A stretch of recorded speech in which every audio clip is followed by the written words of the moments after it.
আজ পয়লা অগ্রহায়ণ, নবান্নের ঘ্রাণে ভরে উঠেছে কৃষকের আঙিনা। গ্রামীণ জীবনে নবান্ন উৎসব একটি ঐতিহ্য। দিনটি উদযাপনে ঢাকা বিশ্ববিদ্যালয়ের চারুকলায় আয়োজন করা হয় ২৬তম নবান্ন উৎসব, যেখানে অংশ নেয় শিশু কিশোর থেকে শুরু করে সব শ্রেণী পেশার মানুষ।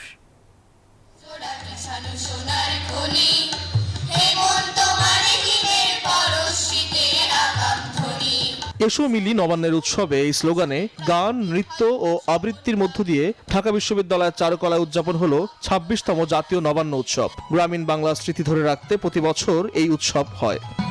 রঙিন পোশাকে আগত শিশু কিশোররা মেতে ওঠে আনন্দে, পরিচিত হয় গ্রামীণ বাংলার ঐতিহ্যের সাথে। এখানে এসে অনেক ভালো লাগছে। আমার এখানে আসার অনেক ইচ্ছা ছিল, আজকে আসতে পারছি। অনেক ভালো লাগছে আমার এখানে এসে, পিঠাপুলি দেখেছি, তারপর খেয়েছিও।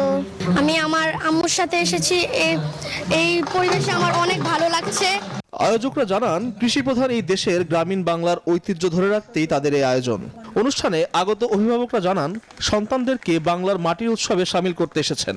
আমাদের যে কৃষক যাদেরকে নিয়ে আজকে অনুষ্ঠান করা হলো, কবি জসিমউদ্দিনের কথাই যাদের কথা বললেন আপনারা, সত্যিকার অর্থে তারাই কিন্তু আসল কৃষি বিজ্ঞানী, আমরা নিমিত্ত মাত্র। আমন ধান কাটার মধ্য দিয়ে সারা দেশে শুরু হয় নবান্ন উৎসব, যা আবহমান কাল থেকেই চলে আসছে।